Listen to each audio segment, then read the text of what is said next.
Y a las 15:04, en la lógica con que continuamos el programa, en el móvil 2 de la M530, Fabián Goldman en las calles de la Ciudad de Buenos Aires, marcha en diagonal frente al Ministerio de Modernización.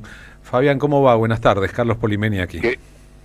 ¿Qué tal? Buenas tardes, Carlos. Buenas tardes, compañeros. Efectivamente, una marcha que se está dirigiendo en estos momentos hacia el Congreso, compuesta por más de 70 gremios, son alrededor de 7 cuadras de manifestantes, encabezados por una nueva convocatoria de un nuevo frente que se forjó el último lunes en la sede del sindicato de la Confederación Argentina de Transporte. La Confederación Argentina de Transporte, el documento fue leído por Carlos Smith, el titular del gremio de balizamiento, y en él hacen referencia a la situación social que vive el país y justamente frente al Ministerio de Regulación, al que no dejaron llegar a los manifestantes mediante un cordón, porque Federico Sturzenegger es el principal ejecutor de las medidas de desguace del Estado. En ese sentido pudimos, en la 530, charlar con diversos dirigentes. No tengo el orden, Carlos, pero creo que el primero que estaba por allí dando vueltas era Rodolfo Aguiar, quien además hoy recibió, además el titular de ATE a nivel nacional, que además hoy recibieron la noticia mediante un decreto de eliminar una ley, cuestión que está vedada absolutamente y tiene que ver justamente con el día no laborable de los trabajadores estatales, que es una reglamentación a nivel de Latinoamérica y que Javier Milei decidió quitar. Esto era lo que decía Rodolfo Aguiar, lo escuchamos. Conferencia de prensa por ley dice que eliminó el Día del Trabajador del Estado. ¡Puro humo! Es una joda que por decreto el gobierno pretenda eliminar un feriado que está establecido por ley. Y Adorni viene a hablar de privilegios en el Estado. Justo él, que se cansó de meter a sus familiares con su hermano a la cabeza y de militantes libertarios, llenó la Secretaría de Comunicación con sueldos millonarios mensuales. El día nuestro no es una lucha solo de la Argentina, es una lucha continental, porque fue el día 27 de junio cuando la OIT reconoció el derecho que tenemos los empleados públicos de concertar convenios colectivos en el sector público. Es una medida despótica. El presidente Milei se tiene que enterar que no va a poder nunca ser el emperador de la Argentina.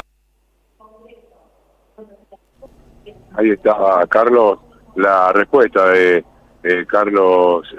Rodolfo Aguiar, el titular de ATE, en un contexto en el cual, bueno, no solamente eso, dijo hoy a la mañana Manuel Adorni, también se refirió a la quita de subsidios a los clubes de fútbol y sociedades de fomento, esa política que tiene el gobierno de primero sacar a todos los de la lista y después de ponerlos a inscribir nuevamente. Otro que realizó declaraciones para la 530 fue el titular de la UOM. Hablamos de Abel Furlan, que se refería en esta forma a la jornada de hoy. Abel, bueno, ¿una movilización en qué contexto?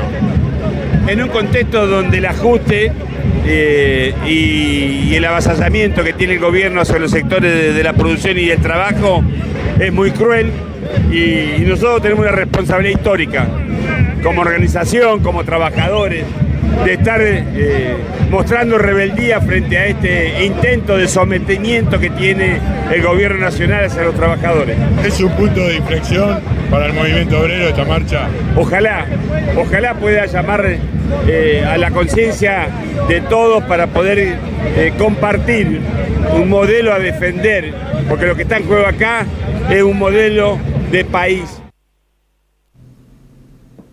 Pasaba entonces Abel Furlan, como él bien refería, en un contexto distinto, en una unidad que se da luego de que ayer Carlos Polimeni, Gerardo Martínez, en nombre de la UOCRA, fuese a integrar el Consejo de Mayo, un Consejo de Mayo que sabemos que está destinado a fracasar si a los trabajadores se refiere. Por último, la palabra de Hugo Yasky, el titular de la CTA de los argentinos y diputado nacional por Unión por la Patria.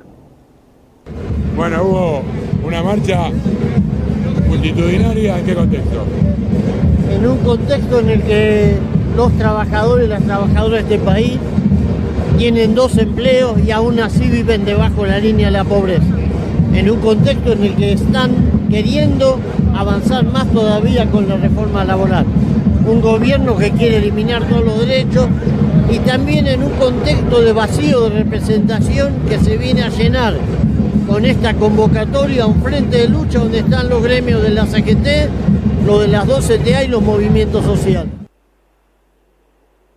Ahí culminaba entonces Hugo Yasky, y un dato más: el comunicado del nuevo Frente Sindical hace alusión, aunque no la nombra, a la proscripción sufrida por Cristina Fernández de Kirchner también. Bien, escuché que recién mencionabas a Manuel Adorni. ¿Sigue siendo tu cordial anfitrión en las conferencias de prensa en la Casa Rosada? A ver, el papel que juega Manuel Adorni está claro que es el de vocero y el mejor ejecutor de los dichos que pretende Javier Milei, y ese rol lo juega absolutamente al pie de la letra, sin importarle mentir, como hizo la mañana diciendo que hay 200.000 puestos de trabajo más en la Argentina, y relativizando los números del INDEC que conocimos hace una semana, que hablan de un 10% de desocupación en el cordón del Gran Buenos Aires.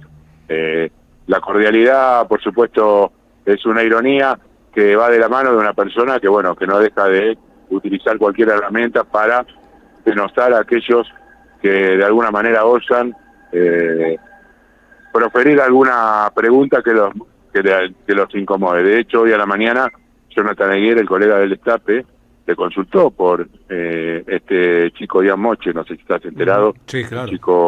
un chico que sufre de autismo y que fue agredido por el presidente Javier Milei, luego de la conferencia en la cual él dijo que no había nada que arreglar ni nada que disculpar.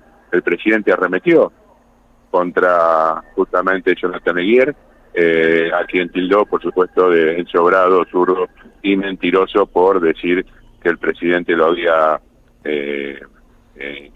insultado a Moche, sí, exactamente. Así que eso sigue saltando al pie de la letra, y lo que hizo hoy el gobierno es tratar de recuperar la agenda, Carlos. De alguna manera poner en el centro de la discusión algunas cosas que se estaban resueltas, pero habló sobre algunos negociados en AISA. Te reitero esto: contra los clubes de fútbol y las sociedades de fomento, contra los trabajadores del Estado.